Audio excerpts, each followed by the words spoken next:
Fight Talk 24/7. We're here at Owais Muay Thai in Bradford once again. We've got them all. They've got a conveyor belt in there. Just getting them off. We're here with Owais Khan. Owais Khan, first of all, assalamu alaikum. Wa alaikum assalam. Congratulations on your win. Thank you, You won the English title. I'm guessing that's the belt. That's the belt, there. Talk us through it, my brother. What were you thinking? How were you feeling?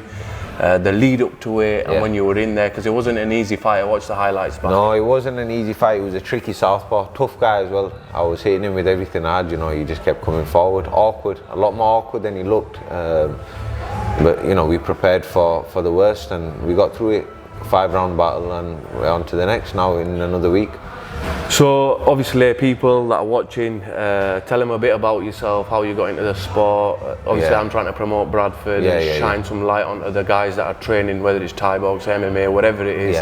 Trying to put a bit of a limelight on you guys. So tell us a bit about how you got into it, you know, where you're from, and the gym, why you chose the gym.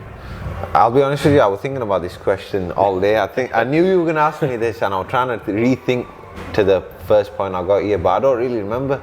I remember just coming here to train and just seeing some fucking hard bastards in there. And I was young, I was 18, I was about 5-6 years ago at that point. And obviously I didn't have the discipline then to take it to where I was now, and neither did I think I was going to, but you know, you stick around killers for long enough, you're going to become part of them. And you know, Alex has built a team where everyone's just in there, you know, putting themselves to the limit, and iron sharpens iron, and that's something we carry all the time with us. Yeah, like obviously off camera there, we were all having a laugh and joke, so I kind of feel that whole family sort of, there's no race, there's no difference in who, you know, who you are, where you come from. It's that whole, you know, taking piss out of each other and having each other's back. So that's obviously what I get from being here, 2 or 3 times. So you say you started training when you were 18. 18. And I done little bits and bats out of the gym before, nothing serious. You know, you can imagine what a discipline of a kid's like when he's just going to the gym himself. I wasn't put there by anyone older. You know, my big brother used to box a bit, and I used to look at him and think to train, but nothing really serious. And I just came here to train,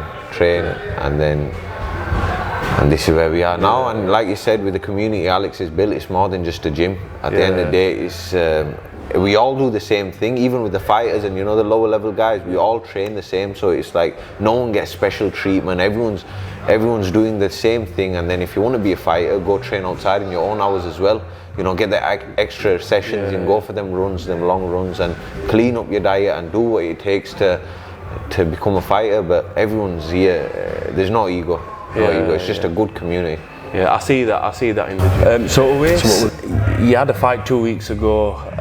Obviously, it's common knowledge now. You're going to be fighting on MTGP in it will be 2 weeks. Obviously, since fighting. Quick turnaround. Why? How did that happen? And what's the reason behind it?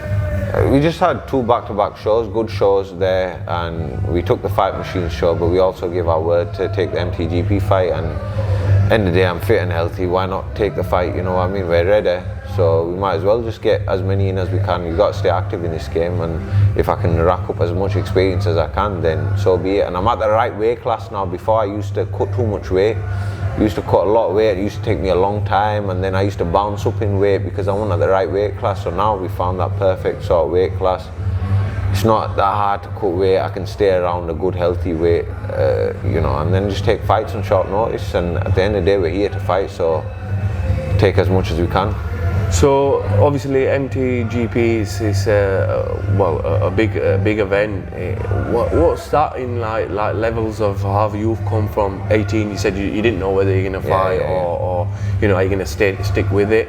But so far, like obviously you've been down south, you've won the English title, and now this. Like, what does that show to you as a person and an individual? What do you think? Like, are we going to go all the way? Are we going to see more of you? And where's the pinnacle? Like, where do we stop? 100%. I think if you're in this game, unless you want to dip your toes in the water, but that's not something I want to do.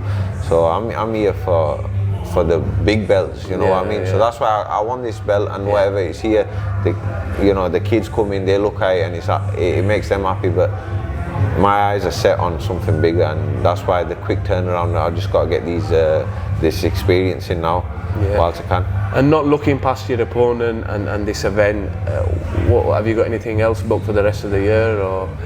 No, nothing else booked, but you know, as soon as we come out of this one, inshallah, we'll get another one booked in. And my brother's fighting next 2 weeks after mine, so I'm focused on getting him through that one, and then we just get him lined up. And obviously, you know, at Fight Talk, we're trying to encourage the community to do better. And I'm not promoting that you have to become a fighter or anything like that.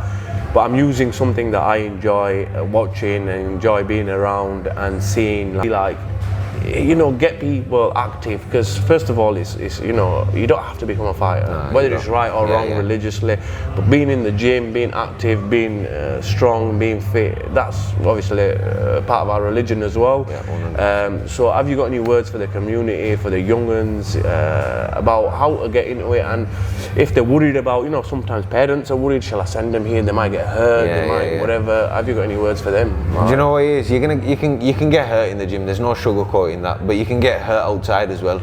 And you could probably get more hurt outside for the damage you're gonna get, you know, so there's no running away from pain. And at the end of the day, for people that think they might be too old, like I was 18 years old, typically MMA fighters or even any Thai boxers, they start at a very young age, and I could have sat there and thought, I'm too old to learn this, and a lot of people did at that time when I was trying to get the lads on it, but you know, a year ago was the best time to start, the second best time to start is today, so, and at the end of the day, just try it out, you know, and if it's for you and you want to fight, then fight, if not, then just enjoy training with brothers. And look guys, if there is anyone out there, I'm sure Mr. Abusin himself and these guys won't mind saying, like, just get yourself down here, just say you've seen the video, Fight Talk 24/7, just have a taster session. I'll sort it out with him, but just have a taster session and come in and do something with your time rather than just being sat there and you know, basically, because I'm gonna be 38 myself. If there's one more fight, like, I want to get it in before I turn 40, I'm just going to train these next 7 weeks and try to get, like, you know, like a 1 out, 1 out. That's it, you're a testament to it's never too late, you know what I mean? So I'm just going to have a little scrap, you know, whether it's with a media guy or whether it's with whoever. I'm just trying to organise something just so I can test myself, because once you start getting over that age, you don't want to start, you know, these hands are worth a lot more than, you know, 100%. You've got kids and bills to pay. That's it. So have you got any words, have you got anything else for the viewers out there? Yeah, so, you know, like you said, if anyone wants to come down to the gym, I started in beginner's class, and now, you know, humbly I can, there's times where Alex tells me to teach the class, and it's a good feeling, you know, when you start in at the back of the class and you're shy to come forward. And at the beginners, and that was only 4 or 5 years ago, and now here we are, you know, I've got a good team of fighters that I train with, all the lads, it's good. Before we finish, your brother, obviously he's training alongside you. I see you, there's more than just your brother, but there's a good few of you. You're always jogging, you're always training together, you're always doing all these sessions. Touch on obviously the training that you did during Ramadan and your brother's next fight. So Ramadan, obviously we had a full camp through Ramadan. I think we had 3 weeks after Ramadan, but the majority of it was through Ramadan, and that was Ramadan, a fight camp in Ramadan for the faint-hearted. Like, the amount we had to sacrifice as well, like me and my brother were doing it together. We'd come here, train 6 o'clock, open our fast with some dates, Lucozade, train till 7:30 Thai boxing, then straight after that go for a 6-7 mile run.